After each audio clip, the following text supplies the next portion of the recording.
So hello everyone, welcome back to another video. जो लोग भी अभी 12th में होंगे उनके लिए बहुत ज़्यादा क्रूशियल टाइम चल रहा होगा अभी का। एंड जो अभी 11th में होंगे यार, वो लोग में भी मतलब majority of the students chill रहेंगे, सोच रहे रहेंगे कि भाई अब लाइफ एंजॉय करेंगे, फ्रेंड्स के साथ घूमेंगे, लाइक एवरीथिंग। बट अभी उन्हें नहीं पता है कि ये कॉम्पिटिटिव एग्ज़ाम्स का जो ऑरा होता है भाई, वो ज़िंदगी का LAURA कर देता है। So okay, coming back to the topic कि भाई साहब, how to manage all this things man. Like तुम जब 12th में आ जाओगे तो भाई तुम्हारे क्लासेस वाले अपना सिलेबस कवर करने के चक्कर में रहेंगे, और वीकेंड में हर टेस्ट चल रहे रहेंगे। सो तुम अगर जो करंटली तुम्हारे क्लास में तुम्हें पढ़ाया जा रहा है, अगर तुम उस पे फोकस करोगे तो तुम टेस्ट टेस्ट का नहीं कर पाओगे, और अगर तुम टेस्ट का करने जाओगे तो तुम जो भी करंटली चल रहा है उस पे फोकस नहीं कर पाओगे। सिंपल है। एंड ऐसे बहुत कम स्टूडेंट्स होते हैं यार, जो जो सर जब सर लाइव पढ़ा रहे हैं उस टाइम पे हम कंसंट्रेट करके उसी टाइम पे चीज़ों को समझ लें। ऐसे बहुत ही कम स्टूडेंट्स होते हैं। एंड स्पेशली आज के टाइम पे तो यार लिटरली सर पढ़ा रहे रहेंगे, हम वहाँ पर से फिजिकली प्रेजेंट रहते हैं, बैठे रहते हैं, ऐसे करके या कुछ भी करके ऐसे दिखाते रहेंगे कि हम बहुत अटेंटिवली सुन रहे हैं सर को, बट एक्चुअली में हमारा जो ब्रेन होता है वो मेंटली कहीं और ही प्रेजेंट होता है। आई होप बहुत सारे लोग मुझसे रिलेट कर पाएंगे, क्योंकि मैं भी इसी में से था यार, टू बी वेरी ऑनेस्ट। क्यों खुद की पढ़ाई करना, मैं भी वैसे ही था। Like I think still I am, but then too मैं बहुत ज़्यादा कोशिश करता हूँ कि यार ये सब वाला, कि I should get rid of these things, so called lack of focus, lack of concentration power. So okay okay okay, so हम स्टार्ट करते हैं कि भाई साहब, how to overcome this problem, like how to solve this problem, how to tackle this problem. तो देखो, इसका answer एकदम सिंपल है। तुमसे जितना होता है जस्ट डू योर बेस्ट। अब ऐसा तो नहीं है भाई कि तुम कोई लाइक एकदम प्रो या एकदम AIR 1 हो कि तुम्हें एक ही बार में समझ में आ जाएगा और तुम सब कुछ पढ़ के जाओगे, सब कुछ हो जाएगा तुमसे। बहुत सारी चीज़ें होंगी तुमसे छूटेंगी, तुम्हें नहीं समझ में आएंगी। तो भाई इस टाइम पे अच्छा यही होगा कि उन चीज़ों को साइड में रख के जो जो चीज़ें ईजी हैं, जो अंडरस्टैंडेबल है, उन्हें पहले करो। उनके अच्छे से थियरी पढ़ो, उनके अच्छे से PYQ सॉल्व करो, उन्हें मतलब एकदम अच्छे सॉलिड लेवल पे तैयार कर लो। तुम्हारे बोर्ड्स के लिए भी बता रहा हूँ एंड साथ में कॉम्पिटिटिव एग्ज़ाम के लिए भी बता रहा हूँ।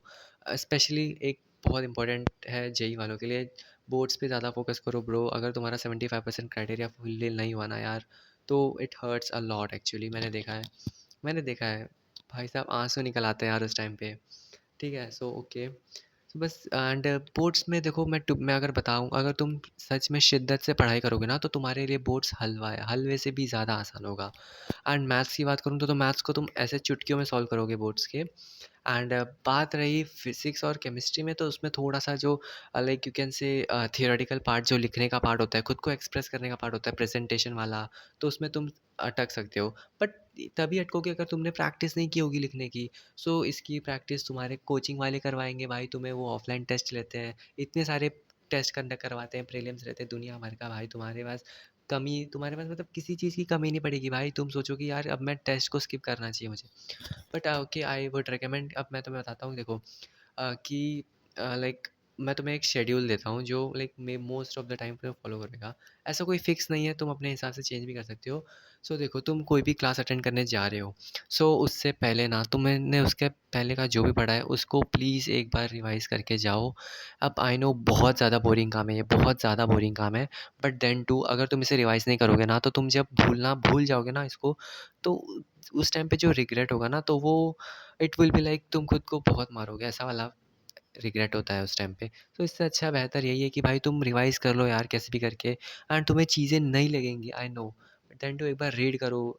अगर नहीं, फिर भी नहीं समझ में आ रहा है तो कोई बात नहीं, फिर तो है राम भरोसे। बट फिर पढ़ने की तुम वापस से कोशिश करो। एंड जब तुम्हें सर ने कोई चीज़ पढ़ा दिया है, तो तुम जब घर पे आते हो तो भाई उस चीज़ को फिर से एक बार रीड करो, उसके क्वेश्चन सॉल्व करो। मस्ट है भाई, इट इज़ मस्ट। उसके क्वेश्चन सॉल्व करो, वरना तुम उसको दूसरे दिन तक याद रख पाओगे, तीसरे दिन तक याद रख पाओगे, बट चौथे दिन पूरा ब्लैंक। भाई तुम्हें पता, बोले तुम्हें लगेगा कि तुम्हें आता है, बट एक्चुअल में तुम क्वेश्चन सॉल्व नहीं कर पाओगे। सो प्लीज़ क्वेश्चन सॉल्व करना उसी दिन जिस दिन तुमने कोई भी नया टॉपिक पढ़ा है, उसकी PYQ सॉल्व कर लेना, उसके क्वेश्चन सॉल्व करना। तुम सॉल्व्ड एग्जांपल्स जो भी सर कराते हैं तुम्हारे, वो सब सॉल्व करना। बहुत इंपॉर्टेंट होता है यार वो सॉल्व्ड एग्जांपल, कसम से भाई। वो एज इट इज़ उसी का नंबर चेंज करके तुम्हारे पेपर में तुम्हें देखेंगे, एंड उस टाइम पे तुम बहुत ज़्यादा रिग्रेट करोगे। So please mark my words.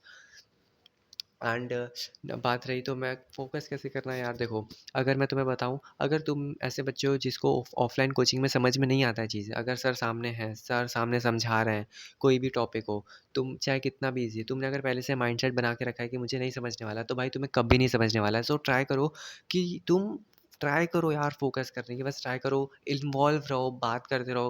Like अगर सर कुछ सवाल पूछते हैं तो उसका आंसर देने की कोशिश करो, इससे तुम ना मेंटली वहाँ पर प्रेज़ेंट रहोगे।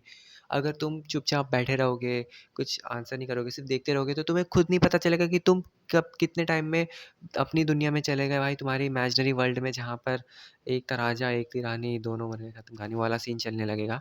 सो इसीलिए कहता हूँ, लाइक इंटरैक्ट करते रहो सर से, कोई भी सवाल पूछेगा, अगर तुम्हें डाउट हो रहा है तो बिंदास हाथ उठा के पूछो। वो बात अलग है अगर सर ने समझाया, अगर तुम्हें फिर भी समझ में नहीं आया, जो मेरे साथ होता था, बट फिर भी दिल छोटा मत करना, पूछ लेना यार, क्या पता समझ में आ जाए तो।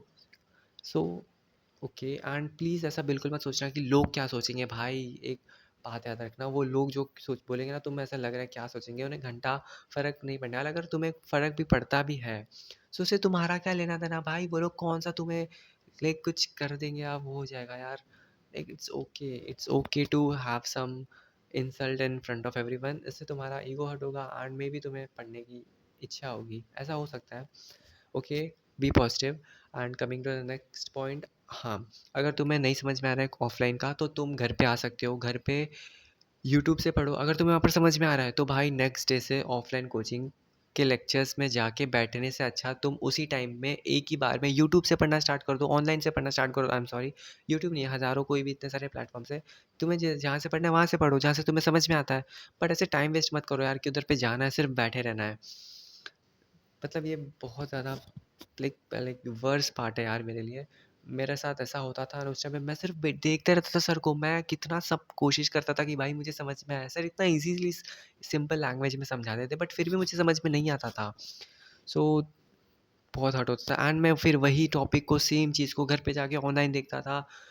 भाई मुझे तुरंत समझ में आ जाता था, मैं सोचता था यार ऐसा क्यों होता है मेरे साथ, मैं वहाँ पर इतना टाइम वेस्ट किया एंड ये चीज़ें मुझे समझ में नहीं आ रही है। सो ऐसा होता है मेरे साथ। सो इसका सॉल्यूशन मैंने तुम्हें बता दिया, टाइम वेस्ट मत करना यार, time is everything bro, time is very very important. Okay, and उसके बाद टेस्ट को स्किप मत करना, मैं तुम्हें बता रहा हूँ भाई, मतलब ये तो सभी बताते हैं, मैं क्या बता रहा हूँ। एंड फॉर एग्जांपल कुछ क्वेश्चंस आए जो तुमसे सॉल्व नहीं हो रहे भाई, उन्हें उन्हें ना रट लो कि ऐसे क्वेश्चन आएगा तो ऐसे ही सॉल्व करना है, बस कुछ नहीं कहूँगा।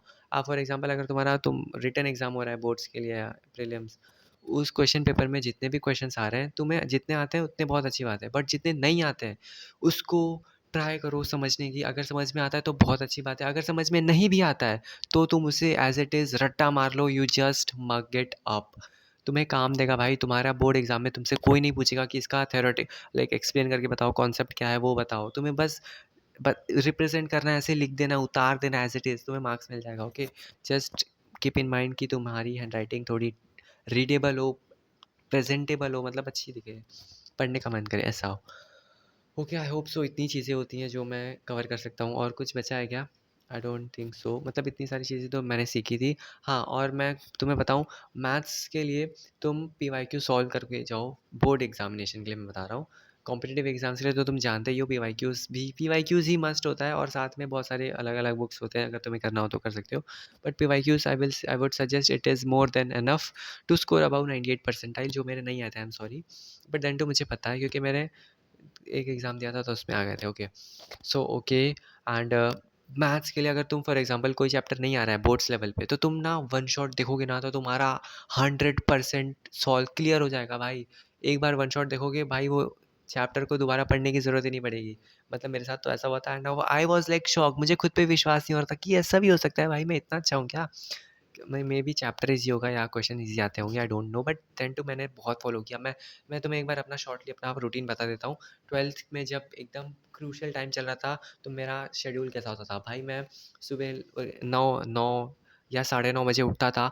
जैसे ही उठता था डायरेक्ट स्टडी टेबल पे बैठ जाता था, बिना ब्रश किए, बिना कुछ भी करे बैठ जाता था, वन शॉट लगाता था, 2 घंटे का, 3 घंटे का, चैप्टर के ऊपर डिपेंड करता है, ये मैं बोर्ड्स की बात बता रहा हूँ। मैथ्स के लिए दिनेश सर का देखता था मैं, to be honest, Dinesh sir और गणित अंक, ऐसा जो मिल जाए, जो अच्छा लगे। मैं एक लग के एक चैप्टर कंप्लीट देखता ही था, वो कंप्लीट करे बिना उठता नहीं था भाई, कुछ भी नहीं खाता था, कुछ भी, ऐसे ही बैठा रहता था। फिर होता था मे बी कभी 11:30, 12, 12:30 भी बज जाता था बिना कुछ खाए पिए से। फिर उस टाइम पे फटाफट से फिर ब्रश करता था, वो करता था, फिर उसके बाद कॉलेज चले जाता था। कॉलेज मतलब रोज़ तो नहीं जाता था यार, बट कुछ असाइनमेंट हो जाता था, लास्ट में असाइनमेंट सबमिट करना होता था, बहुत कुछ था practical, okay.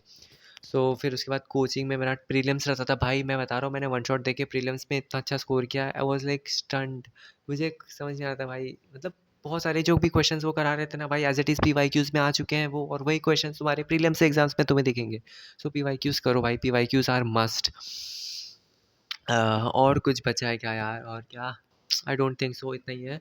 And you can do it, always keep like always B positive यार, तुम खुद को बोलते रहो तुम कर सकते हो यार, you are good enough to do anything. Just trust yourself and never quit. Don't quit, bro. Winners never quit and quitters never win. बहुत अच्छा प्रोवर्ब मुझे लगा था, मैं जब 9th या 10th में था तब मैंने पढ़ा था, अच्छा लगा था। So you can do it भाई, बस बस बस बस खुद पे ट्रस्ट रखना। तुम्हें बहुत बार ऐसा लगेगा कि भाई मुझे अब छोड़ देना चाहिए यार, मेरे को कुछ समझ में नहीं आ रहा है, मेरा ये नहीं हो रहा है, वो नहीं हो रहा है, बट उस समय भी तुम्हें बस take a long breath, trust yourself. Like तुम गाना सुन सकते हो, like you can go in God's hand, तुम उनके शरण में जा सकते हो, अच्छे अच्छे भजन सुन सकते हो, उससे तुम्हारा माइंड बहुत अच्छा होगा लिटरली। एंड देन फिर से लग जाओ अपने काम पे, believe me you will crack it, जो भी तुम्हारा ड्रीम हो, एवरीथिंग। Thank you, bye.